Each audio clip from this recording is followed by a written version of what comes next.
Andrew, again, for you, which are the sectors that you would like to actually bet on, apart from leaving some cash on the sidelines, if you have to look at the markets now? Just to clarify about the cash on the sidelines, what I'm trying to say there is that, you know, if you want to wait for some of these events to play out, if you're more conservative, then it's a strategy you could use, because, you know, when markets fall, as we've seen with mid caps and small caps, everything gets tarred with the same brush, even the good ones. So, you know, that's the time just to kind of, you know, let the dust settle a bit. But in terms of sectors, you know, I think, you know, if the government spending is going to pick up, then obviously capital goods sector looks good. I think the banking sector, because valuations are, you know, are quite reasonable, then, you know, that remains an area. But, you know, I don't think the RBI is going to cut rates.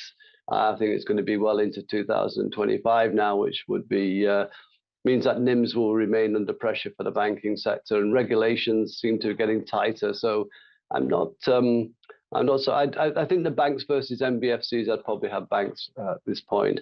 Then, of course, I'd look at, you know, the themes that will continue to play out. One is the electronic manufacturing sector, which obviously will be a beneficiary of what Trump policies will be going forward, and hospitality, you know, travel experiences.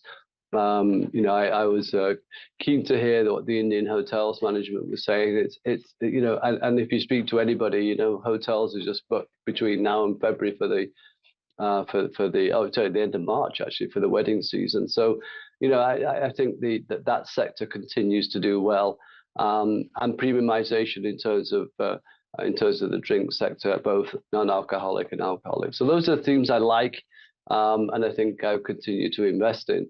But in the short term, you know, volatility of the markets will be there, particularly going into January. But the volatility with regards to markets is expected to continue. In fact, you know, on specific data, let's look at a couple of stocks, you know, on the back of the MSCI rejig as well. Now, on the back of the rejig, you are expecting some bit of inflows to come in. If you can just quickly have those graphics on the screens, and that will tell you what you're looking at. There you go, stocks like Voltas, BSC, Kalyan Jewelers, Oberoi Realty, Alchem Laboratories. These are few areas where, you know, you are expected some funds to come in. Manish, your view on the back of the MSCI rejig and the flows coming in, do you think this is something that is already priced in?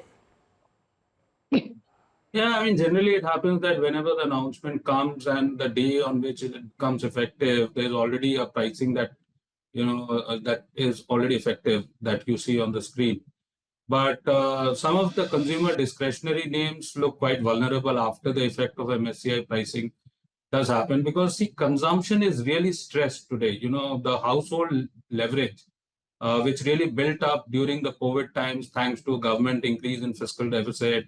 You saw a whole lot of travel, tourism, you know, restaurants, QSRs, all of that, you know, is now really, you know, it's hitting you at the margin because government is reducing fiscal deficit. So, you know, there has to be a helping hand in terms of demand revival.